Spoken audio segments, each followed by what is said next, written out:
Hey guys, Nicole here, and for today's video we're gonna stroll around. We're gonna give you some update for the construction of Amaresa pre-selling phase.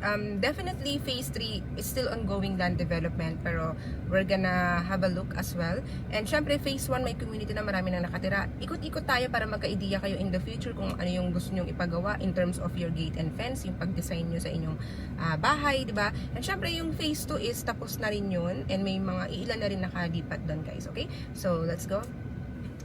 Okay guys, so from the entrance, we're gonna go inside, diba? Itong Amaresa, ang maganda dito, marami nang nakatira. If you will ask kung merong ready for occupancy, wala na po. So, sold out na siya lahat.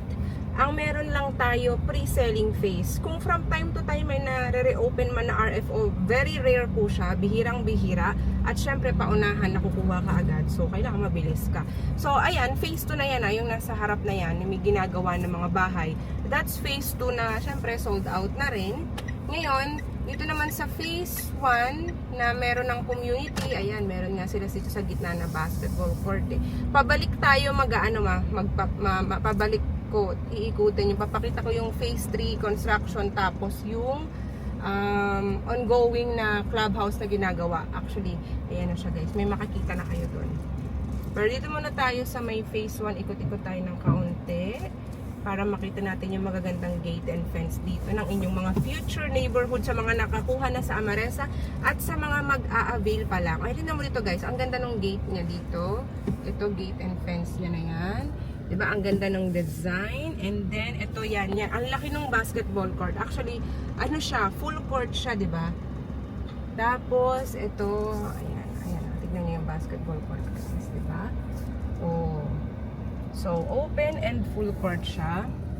Ang ganda rin ng design ang ganda talaga kapag mga bricks, no? Yung sa gate and fence, maglalagay ka ng ano. Ang ganda nung ganitong design. Tignan niyo yung effect ng design niyan guys. Diba? Ang ganda. Oh, no? Ang ganda. Tapos magpa-landscape ka. Yan. Oh, ang ganda nung mga ano dito, mga bahay dito guys. So, kaunting ikot-ikot lang naman tayo dito guys sa Amaresa. Yan. Bago tayo pumunta ng phase 3 at saka yung sa may amenity area. Marami pa yan dito guys. Marami ka pang mga inspiration na makikita dito. Ayan, dito tayo. Sa phase 2, try din natin umikot sa phase 2. No? Although ano lang, for updates lang siguro, para siguro yung mga nakapag-avail na rin dito ng phase 2, diba? Kung naghahanap sila ng vlog or video na magbibigay sa kanila ng update ng phase 2 at least, diba? Ayan, sige, dahil nandito naman na tayo guys, balato ko na sa inyo yung phase 2 na yan. Anuhin natin, silipin mo natin si phase 2 bago tayo pumunta ulit kay phase 3. Itong si phase 2 na marami ng ongoing. So, ayan. Phase 2. There you have it. Mga tinatayo dito kay phase 2 na mga ongoing. May mga iilan pa lang syempre yung mga naka-move here. Ayan. Ikot tayo dito guys. Because this is strong video. So, kung gusto nyo rin maka-avail sa Amaresa ng pre-selling, diba? Kapag ang unit mo ay ongoing construction pa lang, katulad niyan, ganyan yung mga itsura, diba? Ang maganda dito guys, nakikita mo yung kanilang paggawa. This is traditional or yung standard conventional, yung hollow blocks, yan. Kita mo, diba? Hindi siya precast. So, ang mga Filipino, syempre, mas naniniwala yan sa tibay ng hollow blocks talaga. Yung traditional na merong mga makakapal na bakal, di ba? Pag kino-construct yung unit. Yan po ang inyong future home dito sa may Amaresa. Di ba? Kaunti na lang, sana, if not within this year, end of this year, early next year, matapos na yung ating land development sa phase 3 at makapag-start na rin ng unit construction, especially sa mga qualified na, 'di ba? At ready na yung blocks nila. O, 'di ba guys? Kitang-kita mo yung tibay ng gawa sa Amaresa. Yan yung mga CHB niya. And let's go naman sa puntahan din natin yung sa phase 3. Sa phase 3 land development pa lang ha. Wala pang nakatayo doon guys. Baka maghanap kayo ng nakatayo doon. Not yet. You have to be a little bit patient dahil mas pre-selling siya eh, di ba? Yung phase 3. So, hintay-hintay lang po tayo. Ayan. Let's go to phase 3 and the amenity construction of the clubhouse na doon din naman itatayo yung swimming pool.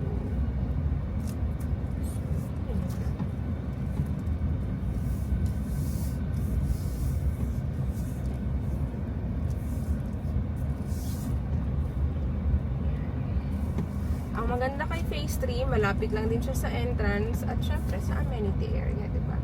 So, ayan na nga.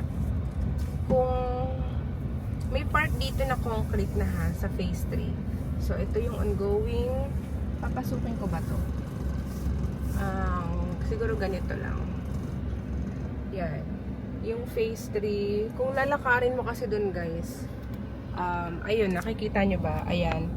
Yan yung ongoing ng phase 3. Flatland na siya. So, madali na lang to basta matapos lang yung subdivision road. Ini-install na rin nila yung mga drainages. Kita nyo yan. Importante kasi guys, hindi mo pwedeng madaliin ang land development. Eh. Kailangan maaayos yung mga drainages niyan. Kailangan pasok yan sa standard ni developer. Diba guys? So, be patient with phase 3. Total, it's very exclusive at konti lang din kayo dyan. Pag natapos na yung land development, yung subdivision roads niyan, lahat ng pag-install ng mga drainages, madali na lang yung pag-construct or pagtayo ng bahay basta tapos na yung land development. Okay guys? So ayan siya.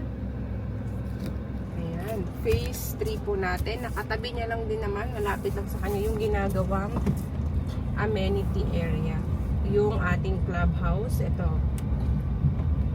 Meron na siyang foundation. Ito guys. Wow! Parang ang bilis umano nung tag ito. Yung mga damo-damo. So, ito yung perspective ng clubhouse na ginagawa. And then, ito yung ongoing. Ayan. So, nalagay na yung kanyang mga foundation. Ayan. Nakikita nyo ba? Ayan. Diba guys? O, ayan. That's the ongoing construction of our clubhouse here. O, diba? Ang ganda. O, katabi niya lang, si phase 3, katabi niya lang din si phase 1 at ang entrance gate. O, diba guys? So, this is Amaresa, and let's get out and see naman yung entrance gate, diba? So dito bawal na bawal dito mag-walk-in. You have to contact me as soon as possible para makapag-tripping or makapag-online reservation, diba? Lagi naman showing on the screen ang aking Viber WhatsApp number. Just mention Amaresa para sa mapa at sa sample computation papakita ko sa inyo. Mamili lang kayo sa mapa, transfer the reservation direct sa bank account ni developer, and we're good to go and submit your initial requirements. So let's go guys. And syempre kung ang gamit mo ay Messenger, showing on the screen yung aking Messenger account. Ayan, may blue check yan, verified yan, sure ka dyan. So, kontakin mo lang ako dyan. So, ang ating maganda at eleganteng entrance gate dito sa Amaresa. Ang maganda kay Amaresa guys, hindi mo po problemahin yung ingay ng, kahit along the main road siya, hindi mo po problemahin yung ingay. Kasi nakita nyo, meron siyang design na bago yung sa entrance gate sa guardhouse. Meron siyang ganito, di ba? Ayan, may mga magaganda kayong mga puno dyan na bubungad sa inyo at mga halaman sa Amaresa. Ayan, di ba? Meron siyang pa-entrada effect bago yung ating main road kung saan dumadaan na yung mga bus. Pag commute dito guys, one ride lang, dumadaan na po dyan yung bus. Ayan, sa main road na yan. Dumadaan dyan yung mga papuntang Manila, Camachile, Balintawak, Santa Ana, Santa Cruz, Manila. Ayan guys, ang napakagandang Amaresa here in La Marigato, Manila, Bulacan. So contact me as soon as possible, and don't forget to hit like and subscribe to my YouTube channel. Thank you guys for watching and have a nice day.